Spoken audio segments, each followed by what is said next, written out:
My name is Donna Barron. I'm the City Manager for the City of Louisville. And I want to talk a little bit today about the city's budget. So the budget document is the most important plan we put together all year long. And it takes so many employees from every department to pull this plan together. It is the basis for all the activities that follow during that next fiscal year. And when we talk about the budget, the base budget for next year is over $500 million. And it's made up of revenues from a variety of different sources. So everything from property tax to sales tax to hotel motel tax, host fees that are coming out of the landfill, utility rates paid by those utility customers, all of that supports this $500 million plan. Several of the directors today are going to be talking to you about programs that are in the base budget. This year's proposed base budget is truly a focus on two areas: public safety and parks and recreation. My name is Tim Tittle, and I'm the fire chief for the city of Louisville. So I'd like to start out with, as you can see, I'm standing in front of our new fire station number 3, which we hope to be moving into in the middle of September of 2018. This station was funded with our current bond package. And what this is going to do for our department is, once we move into this station, it's going to give a whole lot more coverage to our citizens as a whole. In other words, it's going to enhance our response times to the southwest part of our city with all the growth that's going on around here. It's going to give a little bit of a better spread between our fire stations number 3 and number 5, so we'll be able to spread the call volume a little bit better and enhance our response times as a whole. And along with that, later in the year, we'll be opening our new fire station number 8. This will probably be our build out for the city of Louisville as far as stations are concerned. And with the opening of that station, which is being paid for out of our fire control district budget, what that's going to do for us is give us a complete coverage for our city as a whole that we are responsible for covering, as well as our Castle Hills residents. Another great thing that we've got coming on board is a new truck. And when I talk about a truck, I'm talking about our ladder truck. When we open Station 8, we're going to be putting our second ladder truck in service at Fire Station number 6. And when you run pieces of apparatus like this, you have to have reserve apparatus in place so that when your frontline pieces of apparatus go out of service for maintenance or repairs, you have something that is of close to the same quality and dependability. And so our reserve fleet needs to be just about as dependable as our frontline fleet, because they are constantly on the road being used while repairs and maintenance are being done on our frontline pieces of apparatus. What this is allowing us to do is, we currently have an 18-year-old truck serving as the reserve for our front 2 trucks that will be in service. And that truck currently is an American LaFrance, which is no longer in service, and we have a hard time finding parts for, which extends the downtime when repairs are needed. What this is going to allow us to do is buy a new truck in this next budget year, put it in frontline service at Station 7, and roll our current truck 7, which will be at that point about a 5.5-year-old truck, into reserve status. And then the last thing I want to talk about and give you an update on is our training field. So our training tower was built back in the early 90s, and at the time we were ahead of the industry as far as training towers go.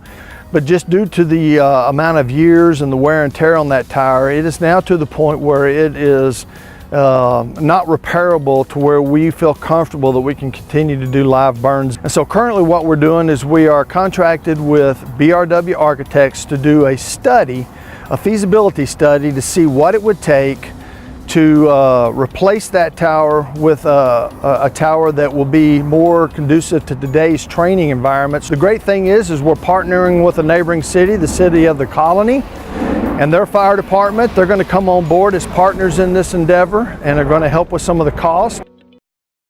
Hi, I'm Kevin Deaver, Louisville Police Department Police Chief. The police department budget focused on needed personnel. I restructured the police department to help address personnel shortages. I reclassified the assistant chief position that I will be vacating, and also a captain position that was already vacant. With those reclassifications, we were able to fund a public information coordinator and 2 sergeants, one for training and one to be the court liaison. We're also correcting the lack of supervision on patrol in the budget process and with the restructuring of the department. I moved 2 additional captains to the patrol shifts. So each of the 4 shifts will now have a captain assigned to them. I'm asking for an additional 4 sergeants, 1 for each shift. Hi, I'm Chris Couts. I've been here with the Louisville Police Department for almost 12 years, and I've been a patrol sergeant for the last 4 of those years. During my time as a patrol sergeant, I've sort of realized that there are 2 sides to being a supervisor in patrol. There's sort of what I'd call the operations side, which is out in the field with the officers, helping them through decision making, handling tough calls, sort of coordinating the response to critical or major incidents and things like that. And then there's the administrative side that happens in the office, scheduling, payroll, video reviews, and other things that have to be done in the office. And over the last few years, we've had a couple of changes that have shifted that balance a little more toward the administrative side than the operational side. We've increased the number of reviews that we do, and those are necessary to make sure people are in compliance with policy, that they're being safe when they're making traffic stops and dealing with people out on the street, and to just generally keep tabs on things that we don't get to see day to day with our own eyes. We can watch them on video. Another change has been on the prosecution side of things. A rule of evidence that kind of regulates what evidence we submit with a case came down, and that requires a lot more supplements to be completed. Previously, an officer that went out on a call and maybe didn't do a whole lot, was there as a backup officer, or completed an impound on a vehicle that was being towed away. Once that call was over, that officer was done, and that's no longer the case. Now they have to submit supplements, which means there are more supplements to review and check for the supervisors, which also kind of shifts that balance more toward the administrative side of things. Currently, we're sharing that administrative responsibility as well as operational responsibility between 2 sergeants on each shift. Adding another sergeant to each patrol shift would give us the ability to spend more time out on the street, to divide that office work, that administrative work, among 3 sergeants rather than 2 on each shift. And whoever doesn't need to be there working on something, whether it's video reviews or scheduling or figuring out payroll for the pay period, can be out on the street helping their people, and more importantly, supervising their people and making sure they're doing things the right way, the Louisville way, and serving our citizens the way that they deserve to be served. Good morning, everybody. My name's Courtney L'Italian. I'm a sergeant with the Louisville Police Department. I've been with the department for 27 years. I don't know where the time went, and I've been a sergeant for 13 of those. We have a lot of responsibilities at the patrol level. The police officers all get yearly evaluations, and it's really our jobs as first line supervisors to know that those officers are doing a good job and taking care of their business as best they can. To that end, we really have to focus on their work product, their behavior, driving behaviors. So it's very important for us to be out on the streets to monitor how they're reacting on calls and monitor their driving, things of that nature. To be on the streets to watch that, obviously, it's a double-edged sword because we also need to be inside the police department checking the paperwork that's being generated. The officers oftentimes will call and need some assistance or need another set of eyes on a call for service that may be a little more complex. The citizens who also have inquiries, we deal with lots of phone calls from citizens, either because they're upset about police contact or they're upset with something in the city. So we take those phone calls. Dispatch, they're the brains behind the operation, and frequently they will have questions or concerns, or they have fielded calls that need to come to a sergeant to be addressed. We're here at Huffines Middle School to talk to you today about school resource officers. This past year, Dr. Rogers approached the city about funding police officer positions for these middle school campuses. In our budget, I asked for the remaining 50% of the salaries and all of the equipment and vehicles needed for those SRO positions. With these added positions, we will now have SROs at the high school campuses as well as all middle campuses in the school district.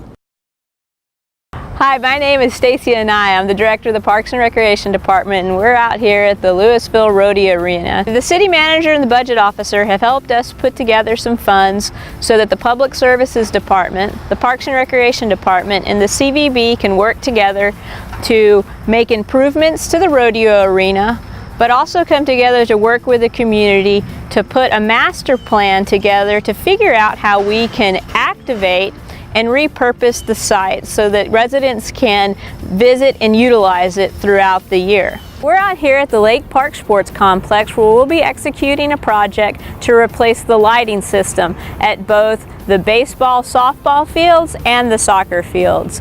The current system has provided us years of illumination so that we can host nighttime sports here at Lake Park. But the system's come towards the ends of its lifetime, and for safety and to introduce new technology into the lighting system, we need to replace it. We're at Valley Vista Nature Park, across the street from Thrive, the site of our multi-generation center that was funded by the largest bond package passed in Louisville history. The building is currently under construction, and we expect to be opening the doors in the spring of 2020. In the meantime, in fiscal year 19, we'll be adding some funds to the budget so we can start hiring the leadership for the facility. We'll be hiring a manager, some aquatic support, and also some customer service support so that we can start building a membership and participant base ready to use the facility the day we open the doors. With Louisville 2025 Big Move extending the green, we're looking to create a bookend nature experience for residents on the southwest part of town. It's a 25-acre piece of property that has elements that you will see mirrored at Leela. We're looking to add trails, nature nodes, observation decks for people to not only look at the great scenery out here, but also to see some of the furry and feathered creatures that we get visiting the park. Hello, my name is Chris Lee. I'm the IT Director for the City of Louisville. And today I wanted to speak to you about some of the technology initiatives that we have in the 18-19 fiscal year budget. Typically on our servers and our networking infrastructure, we want to get at least 5 to 7 years out of those products. And with our PCs, we put them up on a 4-year replacement schedule. Unlike with streets or with a sewer line that you put in the ground that might last, anywhere from 20 to 30 years, anything really outside of 5 to 7 years in technology becomes outdated, and you really get yourself into a situation where you have a lot of unwanted risk. We have a large item on the replacement scale with our core switches. Our core switches are truly the catalyst behind what runs everything in our network. We have 3 different core switches at 3 primary locations that support roughly 35 distributed locations throughout the entire city. And another portion of this replacement will be a lot of the endpoint switches, the ones that actually feed down to the user's PCs. Another item that we have as far as replacement is going to be our PC replacement. And we're replacing roughly 102 machines this year for the city.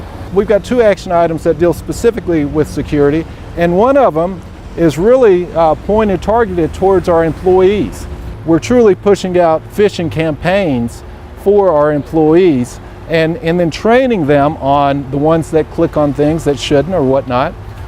Furthermore though, on the software side of things, we're changing what we're doing at the endpoint. The endpoint being the local-based PC. Historically, your traditional AV would be a virus scan application on your PC, and then you would have what are called data definition files that you would download that tells the machine, hey, this is a virus, it has a signature, I'm aware of it. Well, we're really switching to more of a behavioral-based security platform to where there might not be a definition for it, but due to the way in which this application is behaving, these are known patterns of something that you don't want in your network. Hi, this is Keith Marvin, Director of Public Services. We're out here on Hillshire Drive here in Louisville. We're out here in the field looking at this repair because it's an integral part of what our budget requests are for. That's maintenance of our city infrastructure, both streets, alleys, sidewalks, traffic signals, city facilities. Some of our main focus is on that maintenance of that infrastructure.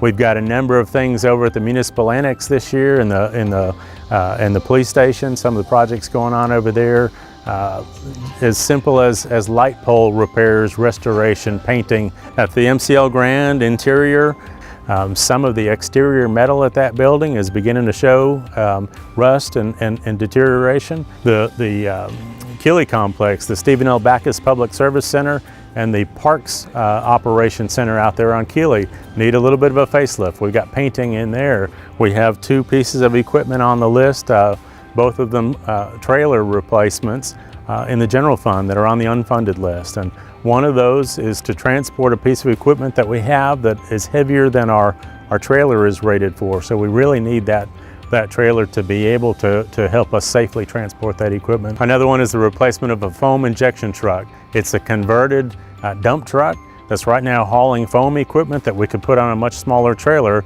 and tow with a smaller vehicle. In the February City Council retreat, City Council expressed their desire to expand our neighborhood grant programs. After a year of research, our staff has proposed 2 new grant programs. Love Your Block grant program, as well as the Neighborhood Enhancement Program. Along with this grant funding, we're also asking for a marketing budget. The total request is $70,000. The first grant program, Love Your Block, is a mini grant program that allows neighbors who want to get together and create community up and down their block to be able to get funding from the city. The second program is called the Neighborhood Enhancement Program. This is a larger grant program. The intent is to further the 2025 Thriving Neighborhoods Big Move. Hi, my name is Matt Gribliunas. I'm the HR director here at the city, and I'm here to talk to you about a new position that you'll see in the budget, the recruiting and onboarding specialist. Currently, we have only 1 personnel technician, and their primary function is to post new positions as well as screen all of the applications. And to give you an idea of the volume that HR department deals with on a regular basis, last year in 16-17, we had 7,838 applications come through to be screened. This year, we're already at 7,300.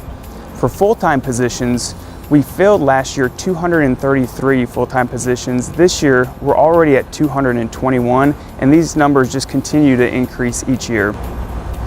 We also want to be able to take a better look at positions that have been hard to fill. We want to work with departments to identify the best recruitment sources. We want to be able to go out to job fairs more often so that we can be a face to the city of Louisville and go to the candidates rather than waiting for them to come to us. And we also want to be able to sit down with the departments and go through the job descriptions and the postings. We want to make sure that they're written in a way that's going to attract the best applicants who are well qualified and fit the city of Louisville. This position will help train department heads who are making these hiring decisions in what is the best process and practices of hiring new employees. With this position, we're looking to improve the diversity of our workforce as well as identify candidates that fit the new Louisville way. Lastly, we want to improve our onboarding process. Currently, we have onboarding software, however, we're not utilizing it to its full potential. By having an onboarding process, it enables new employees to be more productive from day 1 at work. Right now, we only use the system for new employees to fill out their paperwork so that they can do it electronically rather than on a paper form. In the future, we would have the ability to create a custom homepage to welcome the employees to the city of Louisville, and then each department could also create their own custom web page, given that new employee information specific to their department that they could see before they even start or on day 1.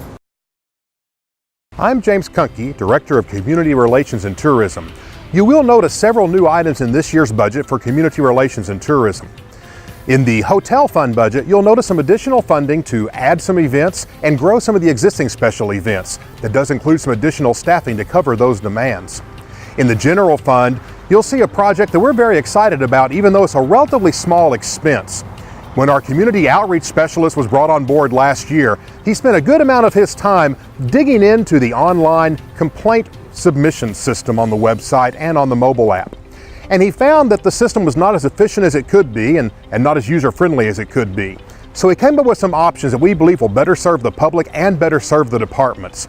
This new software called CitySourced will replace the QA system that's currently on the website for everything except public information requests. And best of all, it's directly integrated with some of the key software that the departments use to track their response to those concerns. We do expect to see that roll out in the first half of this next fiscal year, and we think it'll make a real difference internally and externally. In the unfunded list, you will see an item from Community Relations for the Community Inclusion Task Force. This is a group we formed last fiscal year that was designed to help the city reach out to our Chin and Latino populations and better integrate them into the activities of the city.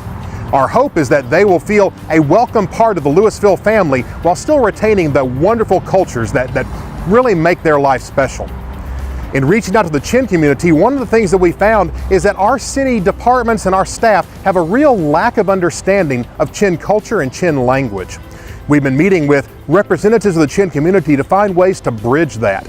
We've identified some ways that we believe can be done at a very low or no cost, but there's also some opportunity for a minimal investment to really make a strong, concerted effort to reach out to those communities and say, hey, welcome to the family, we're really glad you're here.